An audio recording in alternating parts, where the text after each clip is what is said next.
todos, es un placer para el equipo laboral de la Zona Arqueológica Caral, Unidad Ejecutora 3 del Ministerio de Cultura del Perú, darle la bienvenida a la conferencia Relevancia de la Carta de Venecia en la conservación de la ciudad sagrada de Caral, Patrimonio Mundial, y el homenaje al arquitecto Víctor Pimentel Gurmendi, pionero y maestro de la conservación de monumentos en el Perú.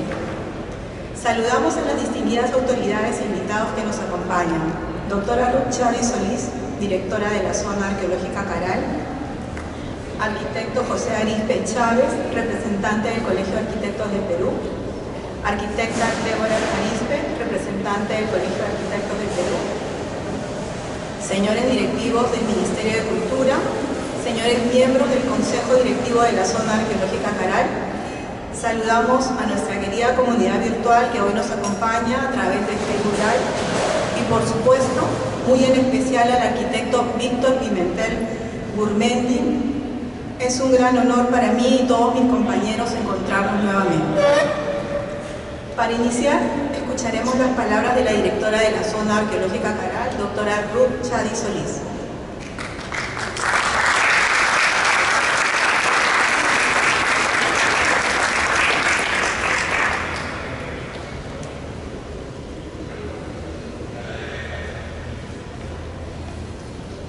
Muy buenas tardes. En nombre del equipo que venimos trabajando en la Zona Arqueológica Caral, este año cumplimos ya 30 años de trabajo en 12 centros urbanos, con mucho interés y también con mucho agradecimiento. Estamos en esta tarde reunidos con personalidades también de gran significado para el manejo adecuado de nuestro patrimonio cultural y que podamos dar un reconocimiento al arquitecto Víctor Pimentel Gurmendi, que también a través de los años ha venido trabajando con nosotros. Desde 2003 en lo que es conservación y restauración de los monumentos y sitios arqueológicos. Estamos trabajando en 12 centros urbanos y siempre el arquitecto ha estado muy preocupado e identificado con la labor que hay que hacer para que la conservación y la restauración se pueda tener muy presente en los sitios arqueológicos, además de la difusión sobre los valores culturales que el patrimonio tiene, ¿no?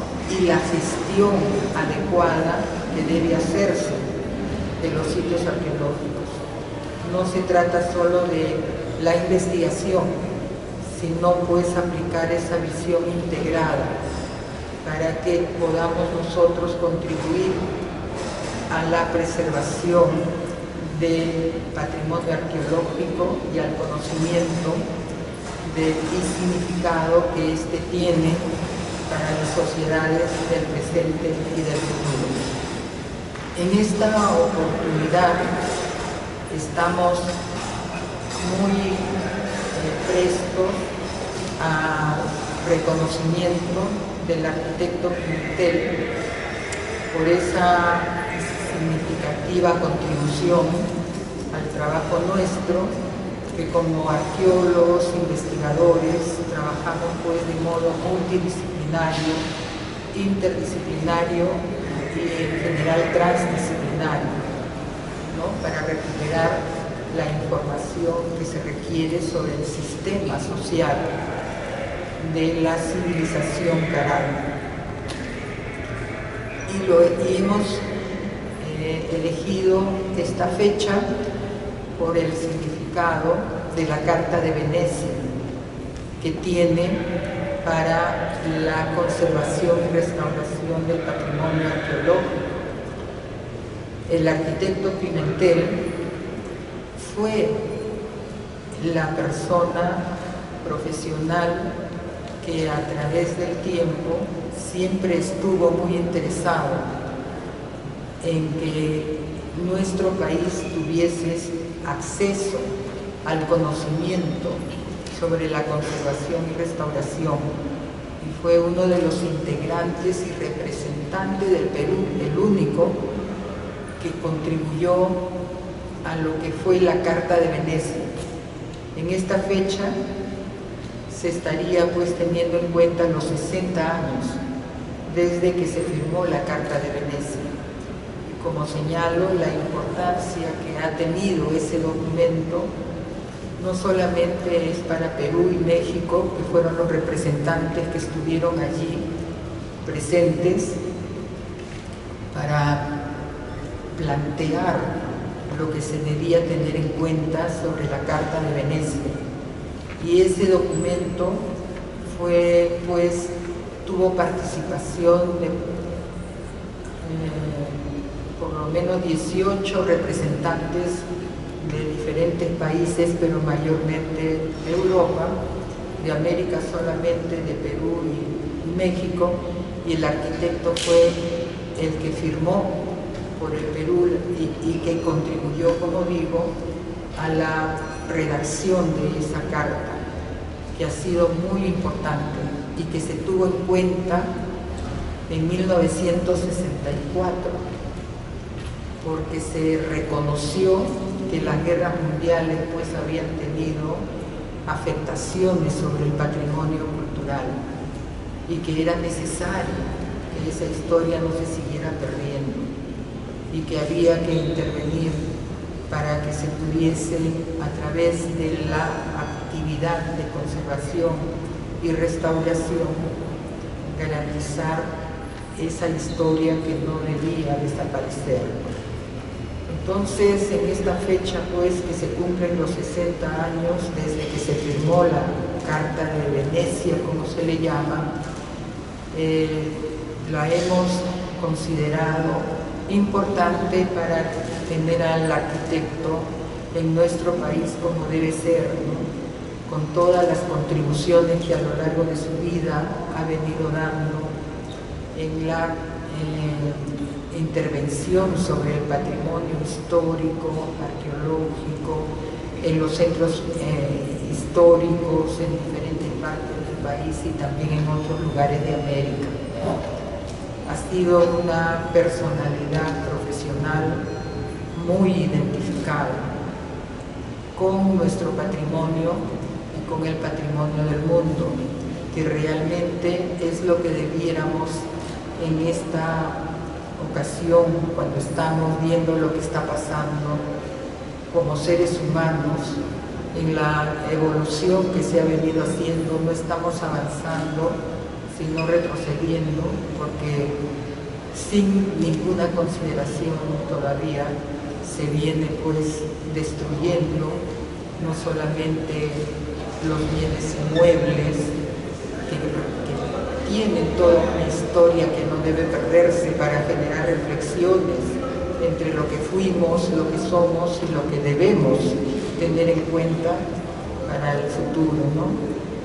Estamos pues involucionando en muchos aspectos y por eso es que consideramos importante que toda esa dedicación que los profesionales y el arquitecto es simbólicamente muy importante de tenerlo presente en nuestra patria, debamos nosotros también no perder y no dejar que desaparezca el patrimonio arqueológico, porque es una historia que ya no podremos conocer y que afectará el desarrollo que necesitamos, no solo en Perú, sino a nivel del mundo.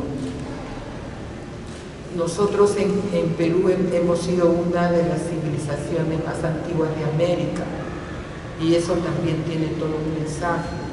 Es necesario que el patrimonio no siga siendo invadido, que se lo destruya, que se tenga en cuenta todas las indicaciones que la Carta de Venecia pues señala y las responsabilidades que como naciones debemos asumir para que ese patrimonio siga siendo preservado, no solo para nosotros, sino también para el futuro. En esta oportunidad, pues, vamos a tener esa ambición y no solamente transmitirla a la nación peruana, sino como misión que sea asumida por los diferentes profesionales y también por las autoridades políticas a diferentes niveles, para que el patrimonio sea tenido en cuenta y no se vaya perdiendo y desapareciendo. Entonces, para no hacerla más larga la participación mía, más adelante veremos ya en el reconocimiento al arquitecto Pimentel por qué debe ser conocido por los peruanos, como viene también siendo considerado en América y en otras partes del mundo. Nos falta más en nuestro país, en nuestra nación, esa visión y esa misión. Como académicos y como autoridades debemos asumir la conservación, la restauración, el reconocimiento de los valores de esa historia social que no debemos dejar perdiendo, ¿no?, por intereses exclusivamente económicos, y que podamos, pues, tener una gestión adecuada del rico patrimonio que nuestro país posee y que nos es necesario conocer. Muchas gracias.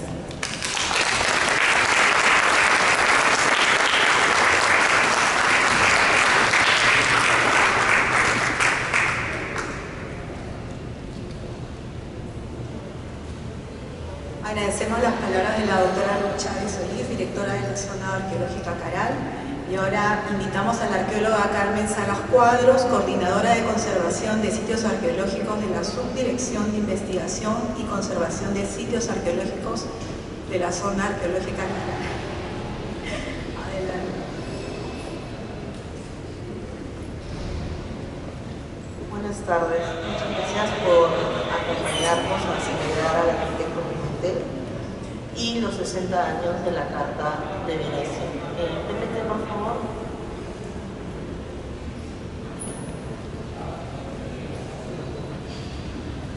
El legado de la Carta de Venecia en la conservación y restauración de la ciudad sagrada de Caral. Para todos aquellos que estamos involucrados con el patrimonio cultural, con el patrimonio arquitectónico, sabemos que la Carta de Venecia es el nacimiento no solamente de todas las convenciones técnicas, sino también de nuestra ética. La siguiente, por favor. En el preámbulo nos dice sobre la espiritualidad de la Carta de Venecia, sobre la importancia de nuestro pasado y la importancia de protegerlo hacia el futuro. La siguiente. Durante estos 60 años ha habido muchos estudios sobre la Carta de Venecia y se han establecido 4 puntos fundamentales en ella. La valoración del patrimonio en relación a las definiciones, las primeras definiciones sobre monumentos, sobre conservación, la finalidad de la carta. Habiendo 2 cartas precedentes como la de Atenas y Nueva Delhi, esta es la primera que tiene una finalidad bastante clara, que es la salvaguardia del patrimonio. Las relaciones con los monumentos, el entorno, el paisaje y la importancia de la sociedad en esta misión de proteger el patrimonio. Y básicamente las doctrinas de la conservación y la restauración, que años después van a ser modificadas y van a ser más detalladas con las cartas y las recomendaciones que van a dar UNESCO, ICOMOS y yo. La siguiente, por favor. Dentro de estos 60 años, dentro de la Carta de Venecia, que está conformada por 16 artículos, habíamos mencionado que las definiciones son lo más básico, lo más importante y lo más neurálgico de la Carta de Venecia.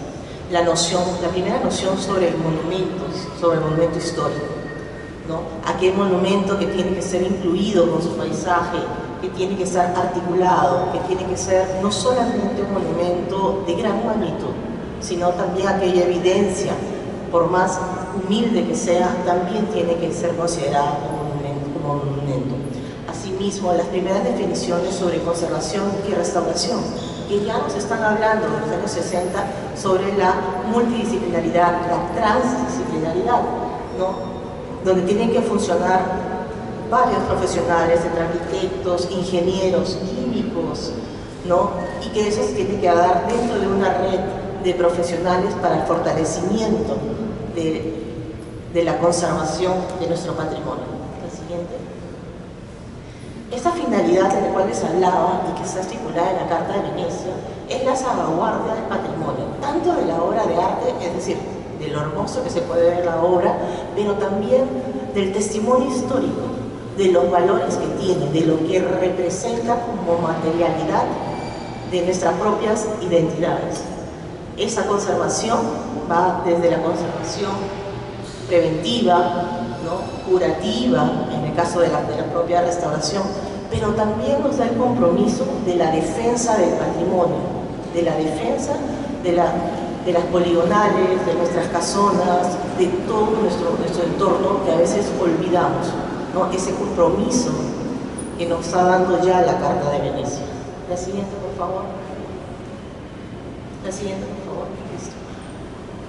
Dentro de la doctrina que nos va a establecer la Carta de Venecia, vamos a entender de que va a haber un antes y un después de la Carta de Venecia. La Carta de Venecia es un hito. Para todos los conservadores es un hito, porque nos va a marcar el cómo debemos empezar a hacer una conservación moderna. Para esto vamos a entender que tiene que haber un mantenimiento sistemático, y eso nos va a requerir en esta época que tiene que haber una programación para poder desarrollar una ejecución exitosa, una ejecución eficiente, pero también nos demarca que tiene que haber una evaluación para una mejora constante.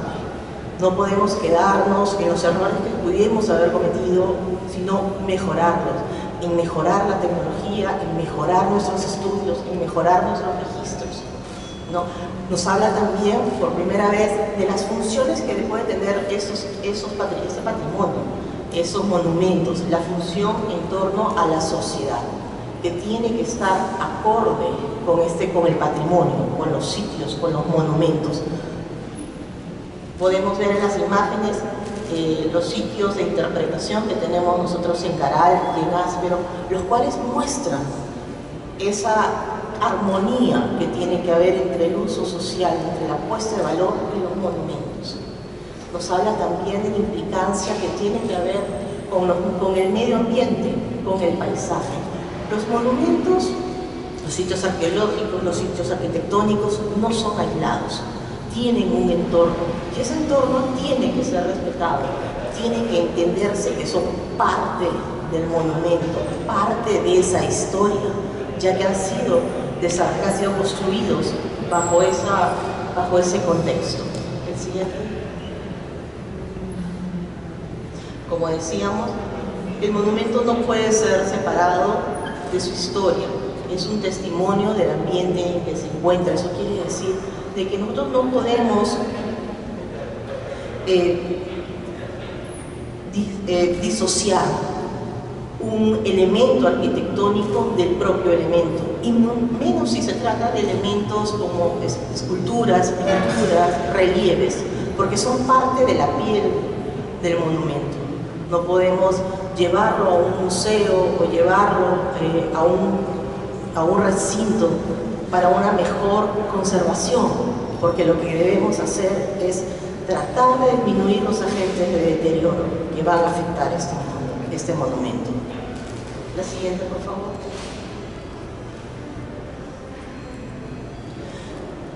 Hemos hablado de la conservación, pero también la Carta de Venecia nos da las primeras pautas de restauración. Una restauración consciente, una restauración la cual solamente debe realizarse como una medida extrema. Una medida extrema cuando hay estructuralmente un compromiso del edificio, cuando éste está comprometido, cuando la restauración es la única manera en que podamos conservarlo, que podamos salvaguardarlo para la sociedad, ¿no? Tenemos que tener, siempre que restauramos, debemos hacernos la pregunta, el por qué estamos restaurando. No restauramos solamente para que se vea bonito o para que se vea, para que sea un elemento de turismo y muchos tomen fotos. Debemos hacernos siempre la pregunta, y eso es lo que nos dice la Carta de Venecia, de preguntarnos por qué estamos restaurando, para qué estamos restaurando y también cómo vamos a mantener esta restauración que hagamos. Todas las técnicas que debamos emplear, sea en la conservación preventiva o en la conservación curativa y en la restauración, debemos tratar de recuperar todas las tradiciones posibles, todas las técnicas tradicionales. Esa es la primera misión, tratar de usar elementos que estén acorde con la construcción. Pero en el caso de que eso no sea posible, nos dice que podemos ayudarnos de otros medios, de otras técnicas, siempre y cuando estas no sean agresivas hacia el monumento. En la fotografía pueden ver las fases de restauración que se hicieron en Caral y la colocación de cortamientos también en la zona arqueológica Caral. La siguiente, por favor. La restauración, difiriendo un poco de cómo se venía haciendo antes de la Carta de Venecia, y es aquí donde hablamos del antes y después. La Carta nos invita a que debemos respetar toda la historia del monumento.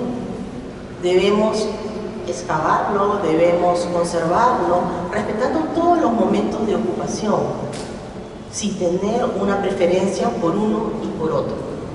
En el caso de Caral, nuevamente tenemos la pirámide mayor, podemos ver que esa ha sido construida en diferentes momentos y los procesos de excavación y los procesos de conservación muestran todo este proceso histórico-social en el cual ha tenido la civilización Caral. Y es así como debemos mostrar los monumentos. La siguiente.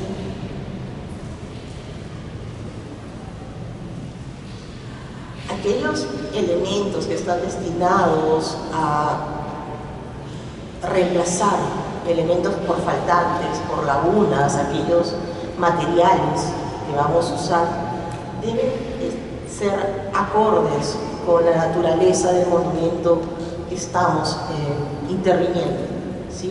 No debemos tratar de evitar sobre todo aquellos falsos históricos que se venían haciendo antes de la Carta de Venecia.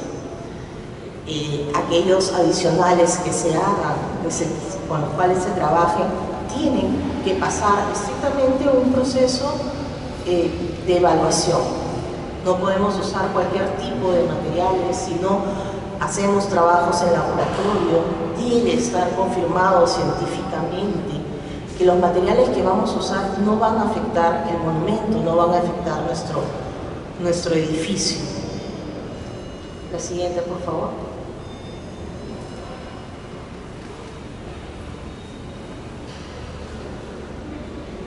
Los ambientes monumentales.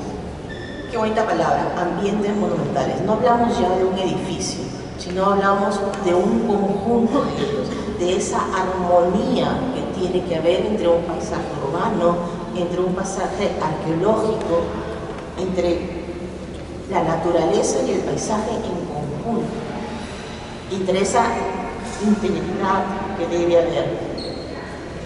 Y eso es algo que antes no se hacía, se consideraba solamente como elemento aislado el edificio, no había una visión holística ni integral de lo que es el monumento dentro de su propio entorno. La siguiente. En el caso de las excavaciones arqueológicas, empiezan a definirse, si bien ya existía la Carta de Nueva Delhi, la carta donde se hacen las recomendaciones para las excavaciones arqueológicas, la Carta de Venecia nos dice de una manera muy clara y muy enérgica que tienen que realizarse las excavaciones con normas científicas. Y eso implica un registro sistemático, una lectura de los procesos estratigráficos. Nos indican también de que no se deben hacer ningún tipo de reconstrucción, sino por el contrario, debemos emplear la anastidosis, siempre y cuando tengamos todos los elementos que nos permitan hacer este trabajo. La siguiente. Su último artículo nos habla de la documentación y las publicaciones. La importancia de que todos los trabajos de conservación tengan una documentación clara, como dice el arquitecto, un antes, un durante y un después, sea en los formatos de fichas descriptivas, en fotografías, pero también de una manera planimétrica, que nos permita poder identificar los daños, las lesiones, el antes y el después de las restauraciones. Ahora tenemos mucha tecnología que nos ayuda con la fotogrametría, ¿no? Eso nos ayuda. Ya no tenemos que revelar fotos, entonces podemos tener un registro fotográfico bastante amplio, bastante detallado, lo que de repente no lo podemos procesar en el momento, pero sí nos sirve como un sustento para futuros estudios. Eso es sumamente importante. No podemos hacer ningún tipo de conservación, de restauración sin un registro, porque no queda evidencia en nuestro trabajo, no queda una evidencia para el que nos va a continuar, para el que viene a trabajar eso. Y también porque los documentos nos sirven como parte sustancial para la conservación preventiva, para la parte de la memoria descriptiva del monumento. Es la historia escrita, es el diario del monumento. La siguiente, por favor. Haciendo un resumen, y sé que me voy a quedar corta, sobre el legado de la Carta de Venecia. Primero, ya lo hemos dicho, es un hito en la conservación, va a marcar un antes y un después en la disciplina de la conservación. Va a ser una pieza fundamental para la teoría y la práctica de la conservación y de la restauración. Va a establecer aquellos principios éticos, directrices prácticas para la conservación. Va a promover un equilibrio entre la autenticidad y la integridad del monumento con su entorno, sobre una gestión sostenible, sobre la protección de los monumentos y la relevancia que estos van a tener para el mundo actual, para el mundo contemporáneo y para aquellas generaciones futuras. La siguiente, por favor. Habíamos visto que algunos autores habían considerado 4 pautas principales en la Carta de Venecia. Nosotros aquí en la zona arqueológica Caral identificamos que la primera de ellas va a ser la valoración del patrimonio, por la importancia del patrimonio a través de la historia y la identidad de las sociedades, por un valor artístico, por un valor histórico, por un valor científico. La siguiente, por favor. Va a hacer énfasis en la autenticidad y la integridad del monumento. Y eso se va a ver reflejado mucho en la forma en cómo se va a hacer las metodologías de trabajo, en cómo se va a enfatizar, por ejemplo, que no podemos usar ningún material sin que este haya sido trabajado previamente o haya sido probado previamente en los laboratorios de campo, donde vamos a ver si el material que queremos usar es efectivamente compatible, si vamos a probarlo en muros de prueba. Nada. Conservación y restauración no se va a usar nada que pueda dañar nuestra evidencia arqueológica, nuestros muros, nuestros enlucidos, por el contrario. La siguiente. La Carta de Venecia nos va a dar un enfoque holístico, integral y sostenible. Ya lo hemos visto en algunos artículos. Nos va a incluir la conservación del entorno cultural, el entorno natural, el entorno del paisaje, para poder conformar ese contexto histórico. Va también a brindarnos los contextos sociales, ambientales de la conservación. No va a considerar el edificio, sino va a considerar todo su entorno. Es decir, en el caso nosotros en Caral consideramos el valle, y es la importancia por la cual también el valle es importante, no solamente el Valle de Sucre, sino el Valle de Huaura para los sitios arqueológicos, los 12 sitios arqueológicos, la importancia de poder entender a la sociedad y a la civilización caraí. La siguiente, por favor. El uso prudente de la tecnología. Eso vamos a ver que va a estar muy ligado a los materiales que va a usar, pero también va a estar ligado a las nuevas tecnologías dentro de la conservación. ¿Cómo podemos nosotros conservar ayudándonos de la tecnología, ayudándonos de los drones para una fotogrametría aérea, de las cámaras fotográficas para una fotogrametría terrestre, poder hacer mapas de daños y lesiones y poder identificar, poder hacer una reconstrucción volumétrica de los edificios a través de técnicas de 3D, o esta maravillosa muestra que tienen de realidad virtual y que los invito a verla para que puedan justamente disfrutar de la nueva tecnología como parte de la conservación. La siguiente. La participación comunitaria. Ya vamos en 5. Habíamos iniciado con 4 y ya vamos en 5. La importancia de la participación comunitaria. La zona arqueológica Caral tiene la Subdirección de Relaciones Comunitarias, que hace un magnífico trabajo en cada valle, en cada comunidad, con cada uno de los pobladores. En la fotografía vemos, en la primera vemos el trabajo que hacen en Caral en la escuela. Y es la importancia de que nos aseguramos que conservar también implica desde los más pequeñitos ir enseñándole esos valores tan importantes que habló la doctora Chávez. Hablamos también de la conservación del patrimonio como una responsabilidad. Y en la segunda fotografía vemos el 25 aniversario de Caral, donde los niños participan, donde se sienten orgullosos de ser caralinos. La siguiente, por favor. Y la última y sexta es la investigación, la educación y la sensibilidad.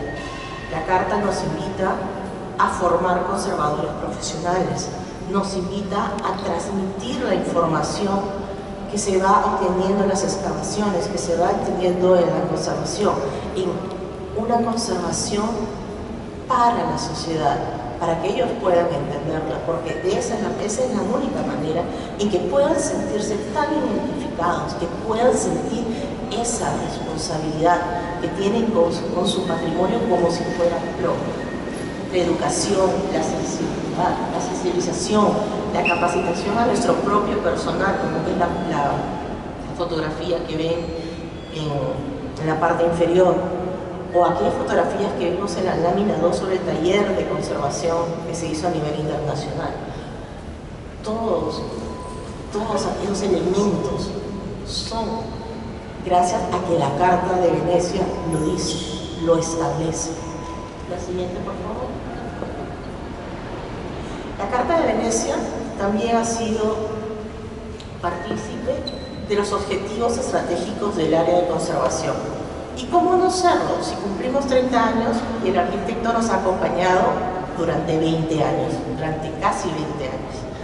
No, pueden ver los 7 objetivos que tenemos desde garantizar la conservación, analizar y difundir lineamientos, desde desarrollar y difundir metodologías, mejorar conocimientos, definir y promover indicadores de conservación, fomentar la cooperación y promover la sustentabilidad y la sostenibilidad. Nuestros objetivos como zona arqueológica Caral provienen de la Carta de Venecia como punto neurálgico, como el corazón de la zona arqueológica Caral. La siguiente, por favor.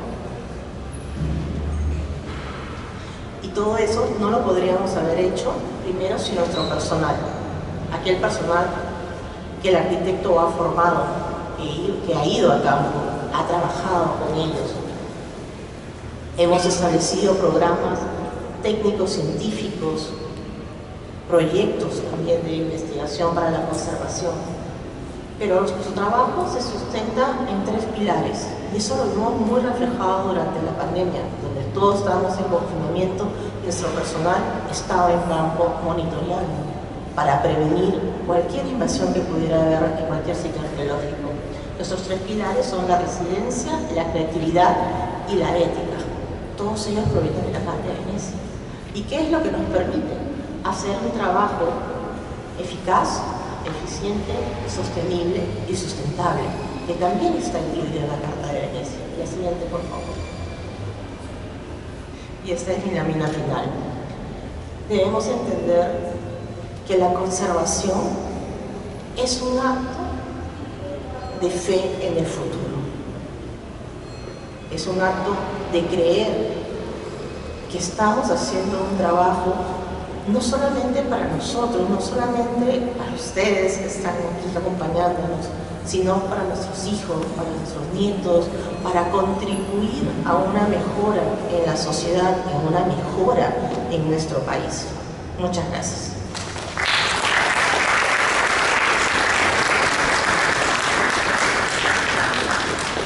A la arqueóloga Carmen Salas Cuadro, coordinadora de conservación de sitios arqueológicos de la zona arqueológica Caracas.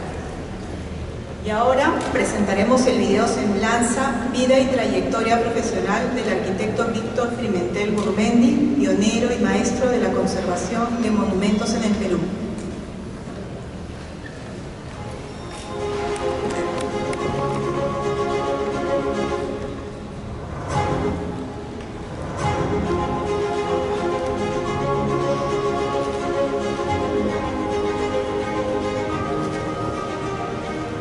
Víctor Armando Pimentel Gurmendi, nací en Lima, en los Barrios Altos, en la calle General Zuliaga, el 17 de junio de 1928. Mi padre se llamaba Carlos, fue militar, un distinguido militar, se casó con mi madre. Ambos en Huancayo, desde luego se casaron en Huancayo y luego vinieron a Lima y aquí tuvieron 7 hijos.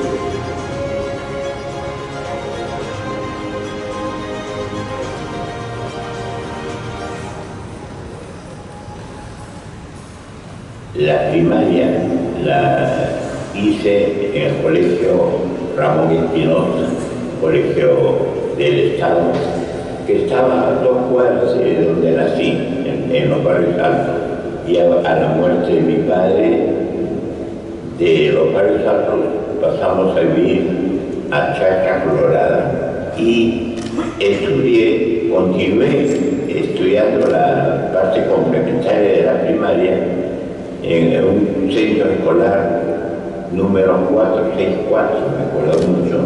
El director de ese centro escolar era un señor Anaximandro Vega, que era padre de este joven intelectual José Vega. En los estudios secundarios los hice en el Colegio Nacional Alfonso Ugarte, que estaba aledaño, casi en la misma manzana donde estaba el Ministerio de Educación. Y ahí tuve magníficos profesores, porque algunos de ellos eran a su vez profesores en la Universidad de San Marcos, que estaba al frente, en el parque universitario. En cuanto a los estudios superiores, los realicé en la antigua Escuela Nacional de Ingenieros, que hoy se llama Universidad Nacional de Ingeniería.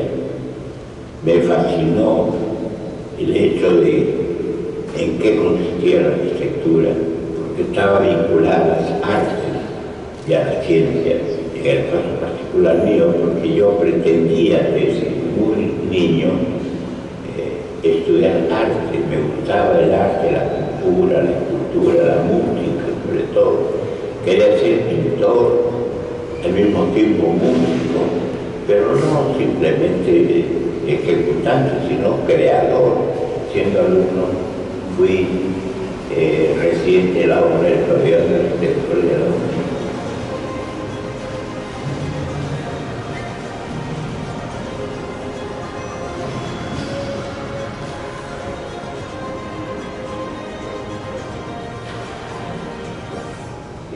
Italia, tuve la suerte de conocer a una dama extraordinaria, muy bella y muy buena además, con la cual me casé con ella, que cuando estuve en Italia regresé al Perú, tuve 3 hijos, tengo 3 hijos, ella ha fallecido lastimosamente.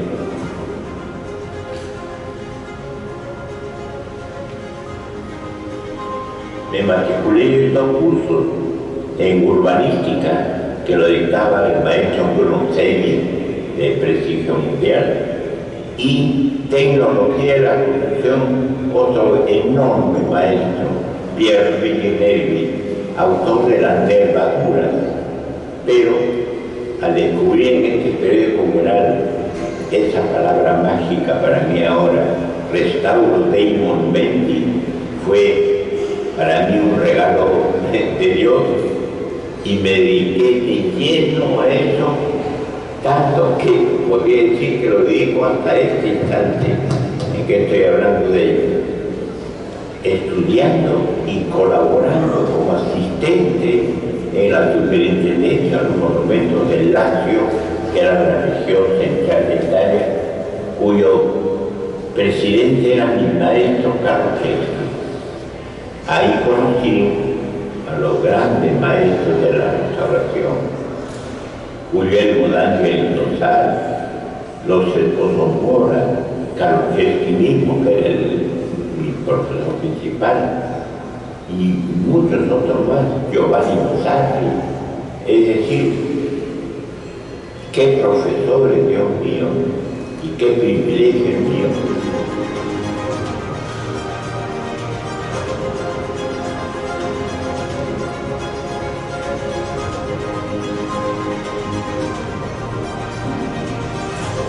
Ya estando trabajando yo en el Consejo de Monumentos, me entero que se iba a realizar en Italia, en la ciudad de Venecia, un congreso internacional de arquitectos y técnicos en monumentos históricos, que trabajaban en monumentos histórico-artísticos. Me nombran a mí representante del Perú, pero no de una comisión, solamente de un individuo. Qué cosa increíble, ¿no? Un país con tantos monumentos tan valiosos debió decir una comisión de siquiera no sé, de 9 personas siquiera, pero no uno. Pero es que no había. El Congreso de Venecia, que ha sido uno de los congresos tal vez el más grande en número de participantes y de mejores resultados.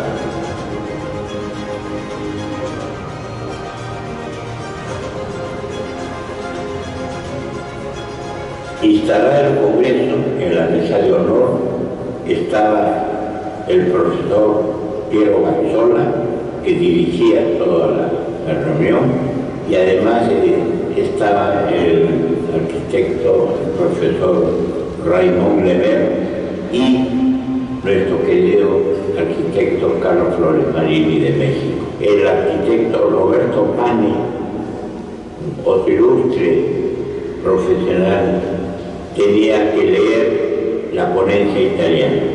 Con eso comenzó prácticamente el Congreso. Y cosa increíble, entre estos delegados, presidentes de las delegaciones de estos 4 países, nombran al delegado del Perú, que era único, también como vicepresidente general de este Congreso. La labor que nos asigna era redactar la Carta Internacional para la restauración de monumentos y sitios, luego proponer la creación de un organismo internacional que se ocupe de todos los aspectos vinculados a la restauración, que sería lo que se llamó el ICOMOS, que es el que rige a nivel mundial toda esa labor. Y al mismo tiempo se nos encomendó también a un grupo la redacción de las conclusiones del Congreso.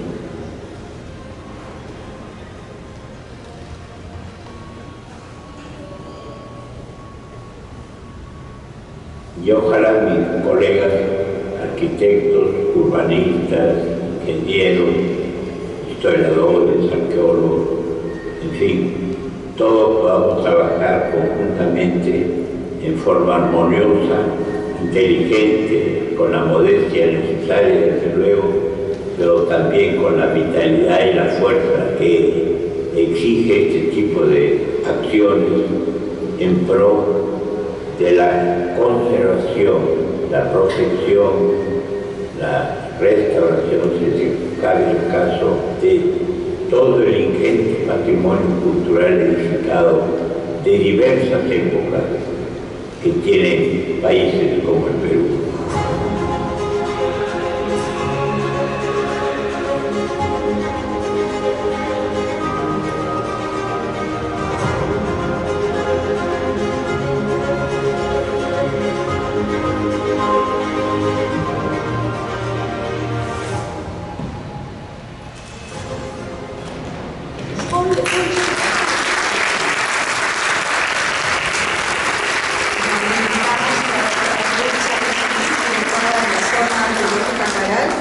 Para hacer entrega del reconocimiento Ciudad Sagrada de Caral, Patrimonio Mundial.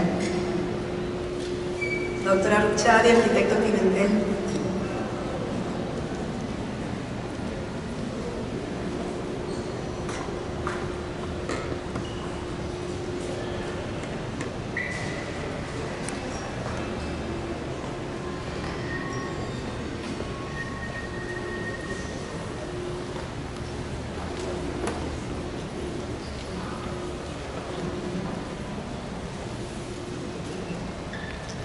Bueno, estimados amigos, ya tienen conocimiento de la importancia que tiene para nuestra nación todas las contribuciones que a través del tiempo nos ha venido dando el arquitecto Víctor Pimentel. Una dedicación que ha hecho posible que la conservación, que la restauración se haga de modo adecuado, que la preservación de nuestro patrimonio se tenga en cuenta, así como también el aspecto vinculado con la investigación y la puesta en valor para conocimiento de la sociedad. Lamentablemente todavía nos falta, a pesar de todo el esfuerzo que se viene haciendo a nivel de muchos colegas, del arquitecto mismo, a través de todos los años, falta que en las políticas de Estado se tenga pues en cuenta la importancia que el patrimonio cultural tiene en lo arqueológico, en lo histórico, para conocer, como dije, lo que hemos sido, lo que somos y qué cambios debiéramos tener en consideración para que las condiciones de vida tengan bienestar para todos los peruanos.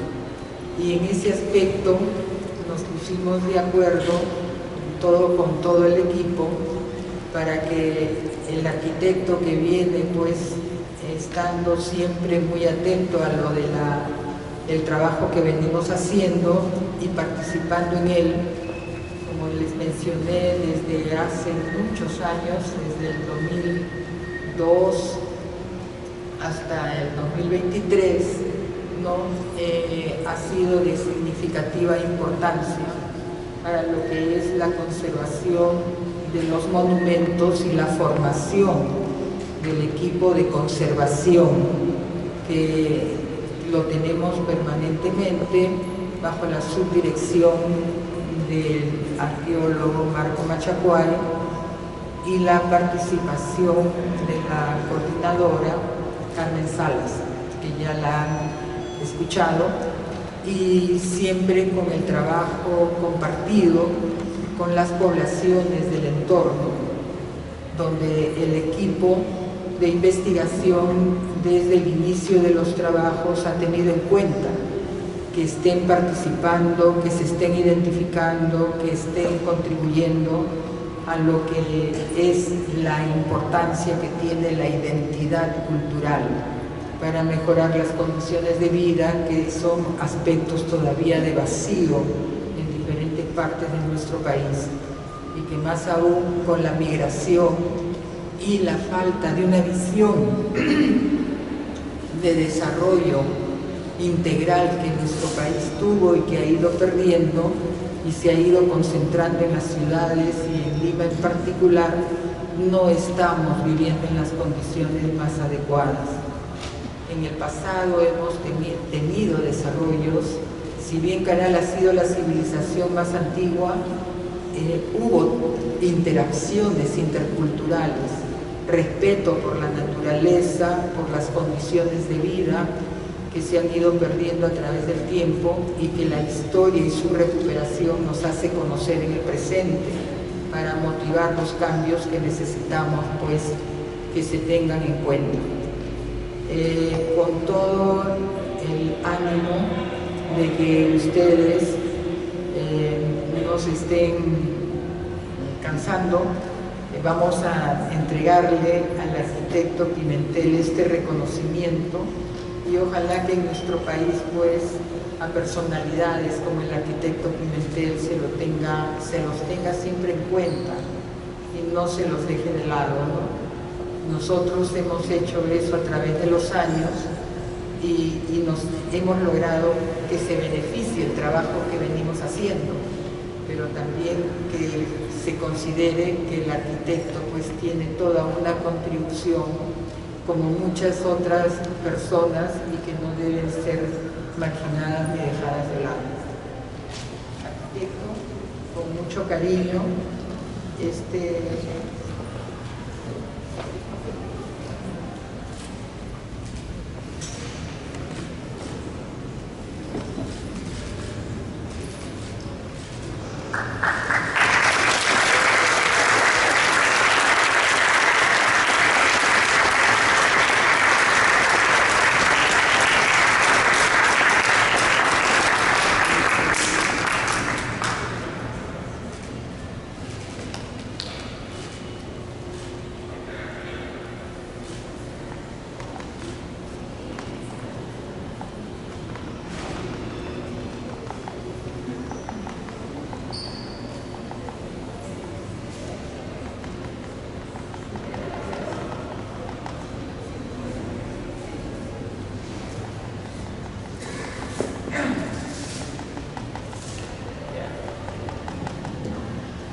pido disculpas por la forma en que estoy dirigiendo la palabra a un auditorio tan selecto.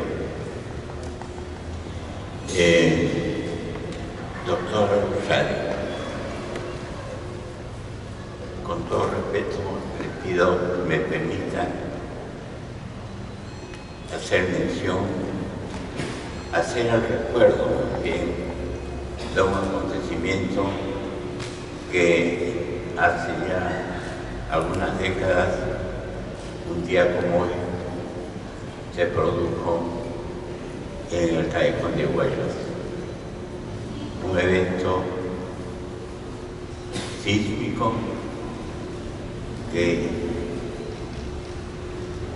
anuló a más de 700.000 personas, principalmente en el Callejón de Guaylas. Y en lo personal fue una pérdida muy grande, además de la de los conciudadanos, la de mi hermana mayor, que era una religiosa franciscana misionera y que era secretaria general de su orden y que había viajado al Callejón de Guaylas desde la selva hasta el Callejón de Guaylas para conocer y pasearse por el callejón que es tan hermoso, con los pueblos que ahí existen. Y como tiene una casa religiosa en Guaral y tenía una movilidad, decidieron visitar la hidroeléctrica de Huallanca que es una obra de ingeniería excepcional que hizo un ingeniero peruano, que es la gloria para la ingeniería hidráulica en el Perú y en el mundo, y a quien tuve el honor de conocer cuando en una reunión de problemas arqueológicos del Perú, él se sentó a mi lado y pude tener el privilegio de conversar antes y después de esta reunión. Pero ¿por qué cito este hecho y este recuerdo lamentable hoy? Porque debemos rendirme homenaje a los seres que en esa ocasión tuvieron que abandonar este mundo. En lo personal, repito, perdí a mi hermana mayor, y yo estuve a punto de también desaparecer porque tenía que viajar yo y estar ese día del sismo en una iglesia, no sé si era de Yungay o de la capital del Callejón, Huaraz. Tenía que viajar con un ingeniero estructural entonces había una dirección general de culto en el Ministerio de Justicia, me parece, no recuerdo, pero el asunto es que no había pues una institución que luego se crea recién por el Ministerio de Educación y se llama Consejo Nacional de Monumentos.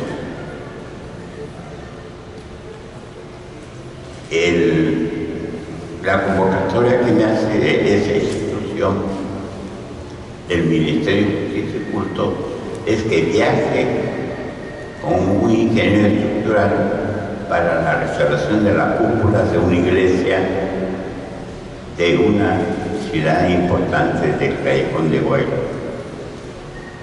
El ingeniero estructural viajó.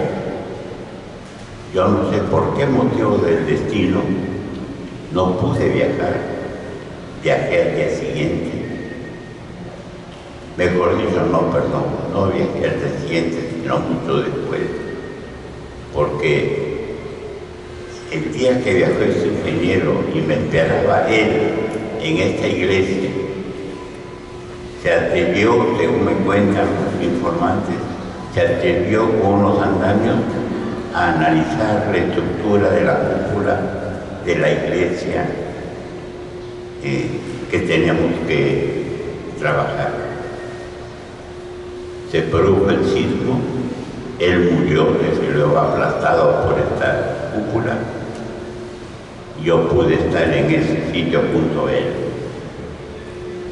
Por eso le pido disculpas, doctora Ruchadi, por haber hecho mención a este hecho doloroso, pero tenía que hacerlo porque un día como hoy se produjo este lamentable evento.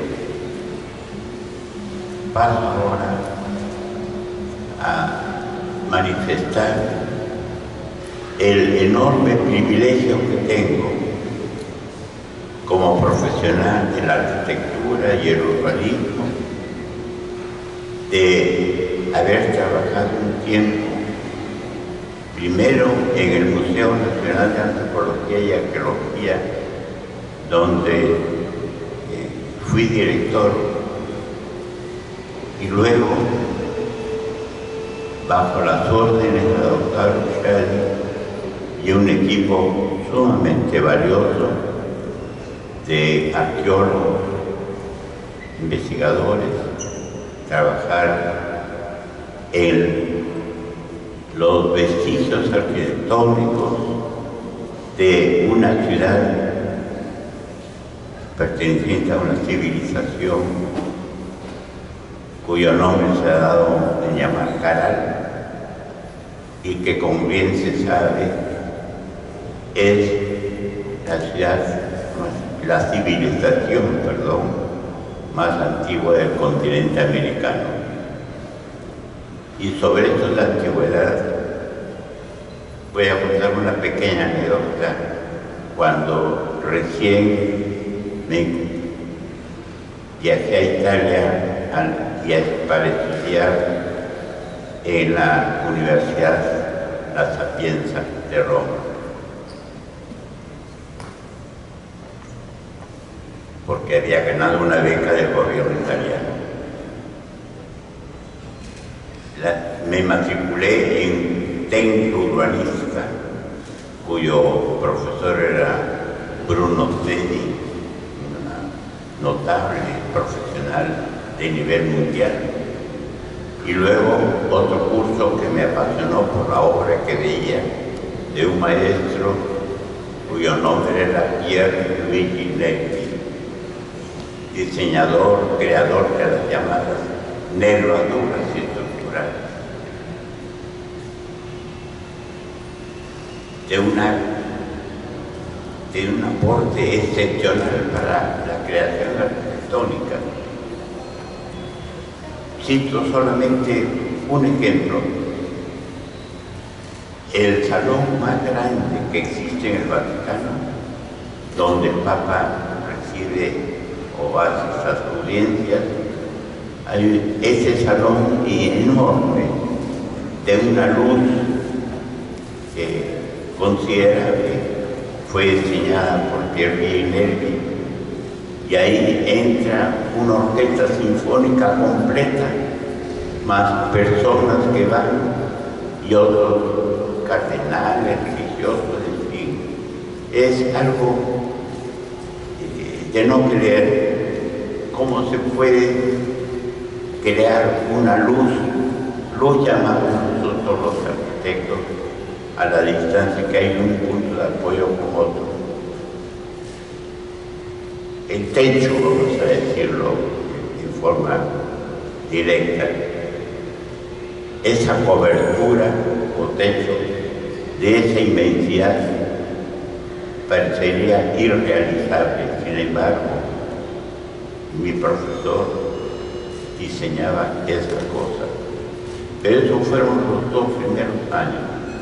Luego, de pura casualidad, observé en un periódico mural de mis colegas, alumnos del último año de estudios, que habían colgado una nota que decía restauro dei monumenti, y luego debajo la fotografía de una iglesia de planta circular, cuya denominación era Chiesa de Santo Stefano Rotondo. Bueno, iglesia de San Esteban Redondo, así se llama la iglesia. Pregunto en qué consistía ese curso. Me da una explicación, pregunto por el profesor. Sí, me dicen, están aquí en la oficina en la universidad. Lo visité, me presenté y le dije, profesor Carlos Chesky se llamaba, me informé de todo ello. Profesor Chesky, disculpe, soy un alumno becario del gobierno italiano y me he enterado que usted hizo un curso que tiene que ver con lo que se denomina restauro dei monumenti. Me gustaría estar en su curso. Me dijo, tú seis peruviano. Es decir, apenas me vio y todo, porque yo pues, al lado de los italianos llamaba la atención por el color de la piel, el tamaño, lo que quieras, pero era diferente. Me dijo, tú seis peruviano, como si fuera un marciano. Tu país es un país de cultura milenaria. Miren, eso me lo dijo un italiano en Roma hace cuántos años. Después, esa palabra se ratificó con lo que la doctora Buchari viene trabajando. la civilización más antigua del continente americano. Entonces, me enamoré de ese curso, abandoné los otros y me dediqué de lleno los 3 años que seguí, porque me quedé 5 años estudiando y viajando con mi profesor y otros técnicos de la Superintendencia de los Monumentos de la región del Lazio, cuya capital era Roma, y él era superintendente. Viajaba por los principales monumentos de Italia y me puso como ayudante o asistente del restaurador del Coliseo Romano o Anfiteatro Flavio, un monumento tan popular a nivel mundial, el Coliseo de Roma. Y luego, muy cerca de allí, en los foros romanos, trabajé como asistente de una relativamente joven arqueóloga italiana que investigaba la zona, la época de la República, es decir, lo que estaba debajo de la época imperial. Bien, cito todos estos antecedentes porque al retornar al Perú, y eso sí lo tengo que abreviar demasiado porque si no resulta muy tedioso tal vez, al retornar al Perú el presidente Belaúnde me dijo, ¿por qué no crea la cátedra de restauración? Y se creó. Luego,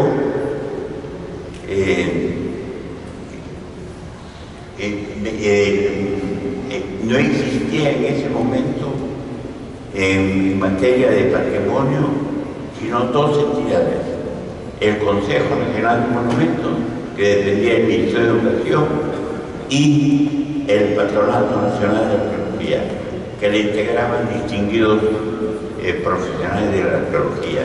Pero no había un solo técnico en ninguna de las instituciones, de tal forma de que no se hacían muchos trabajos y los pocos que se hacían no eran de restauración, sino de reconstrucción estilística.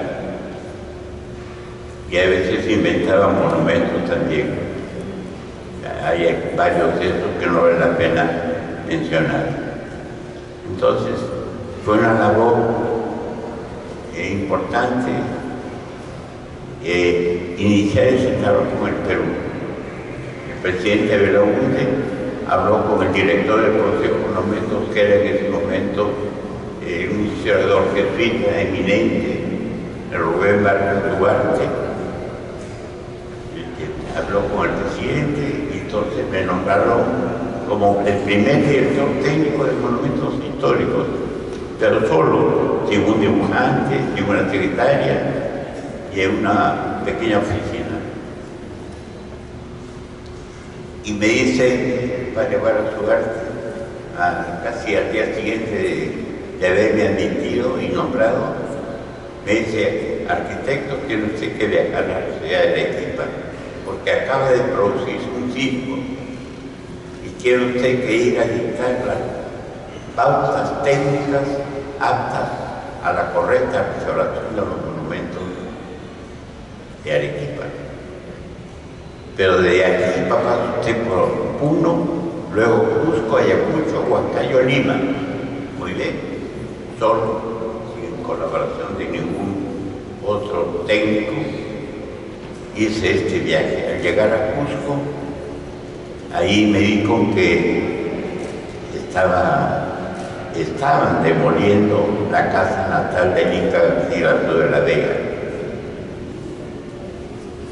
Yo tenía mi carnet de primer director técnico de monumentos históricos.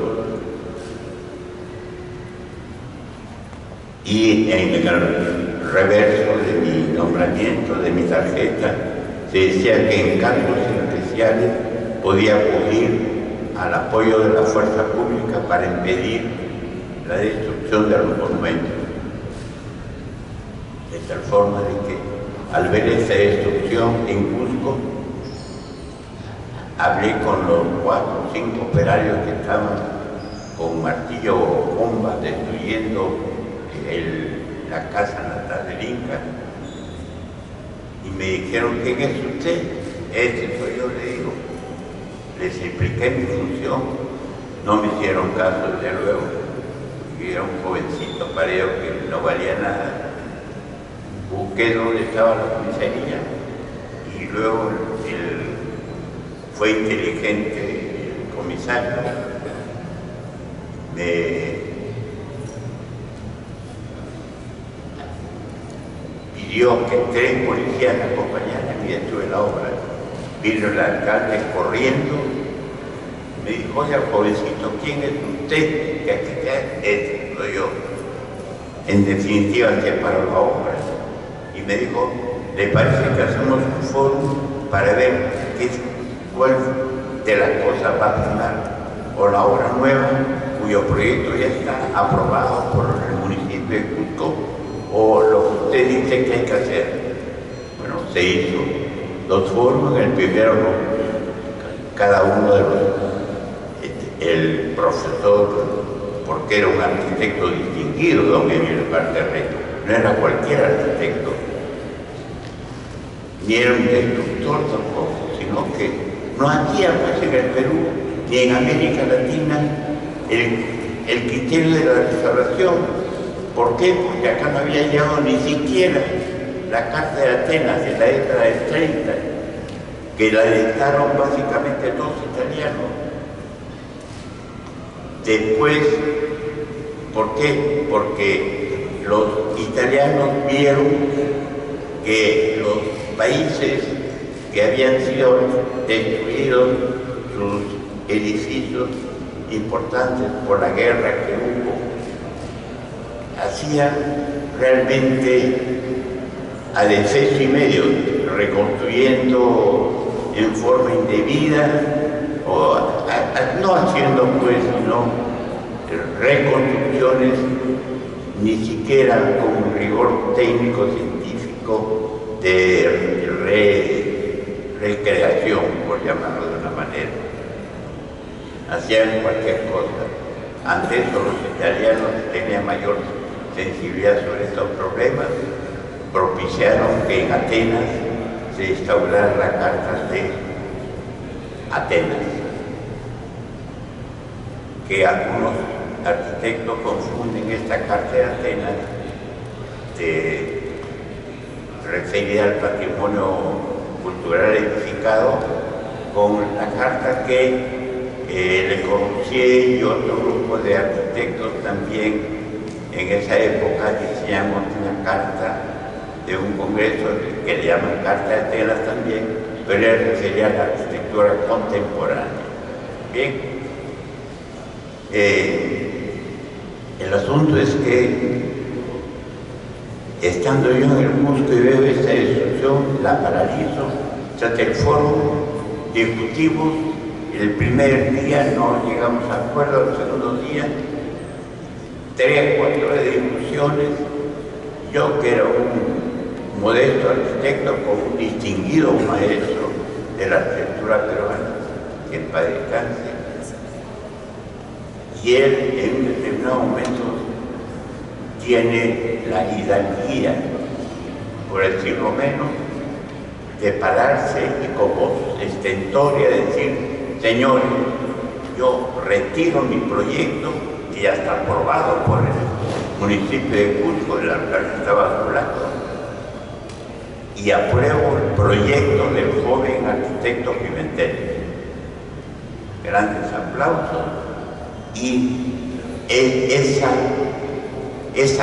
gesto de este maestro de la arquitectura peruana, porque tiene publicaciones sumamente valiosas en las cuales yo he estudiado y me ha sido sumamente útil. Y éramos profesores los dos en la Facultad de Arquitectura, además. Esa decisión de este maestro es para mí una condecoración que llevo en el pecho con mucho orgullo. Ese fue el inicio de la restauración de monumentos en Perú y en América Latina. Y en América Latina, ¿por qué? Porque en el Congreso de Venecia, que hubo el apoyo pleno de la UNESCO, los funcionarios de la UNESCO que vieron mi participación en las comisiones de trabajo y en la exposición pública que hice, que no voy a referir ahora, me designaron al año siguiente, me propusieron como consultor de la UNESCO, y así pude viajar a diversos países de América Latina en tiempos diferentes, desde luego, que no era para hacer visitas en cadena, sino país por país. Perdone que haya hecho esta introducción, doctora Ruchari, y no tengo más que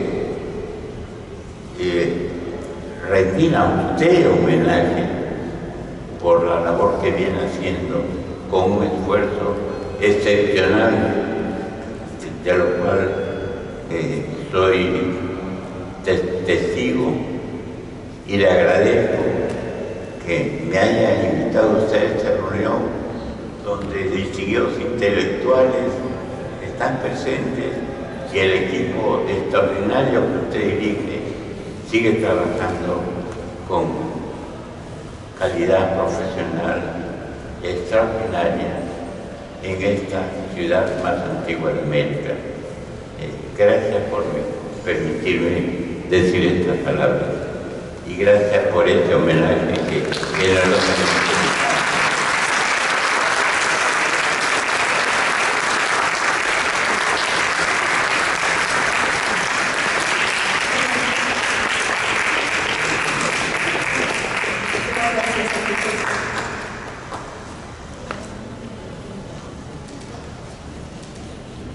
Muchas gracias, arquitecto, por todas sus expresiones tan cálidas y también por transmitir toda esa trayectoria profesional que debe ser un ejemplo también para los profesionales en este país.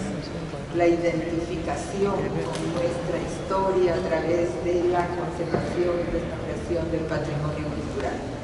Gracias nuevamente, arquitecto Pimentel.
Muchas gracias, y antes de terminar les quiero mencionar que el 18 de mayo, por el Día Internacional de los Museos, la Zona Arqueológica Caral presentó el aplicativo para celular Caral Perú y la novedosa experiencia inmersiva para gafas de realidad virtual para transmitir a nivel nacional e internacional los valores de la historia social de la civilización Caral.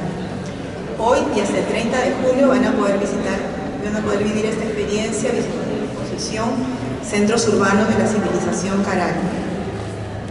Muchas gracias a todas y todos.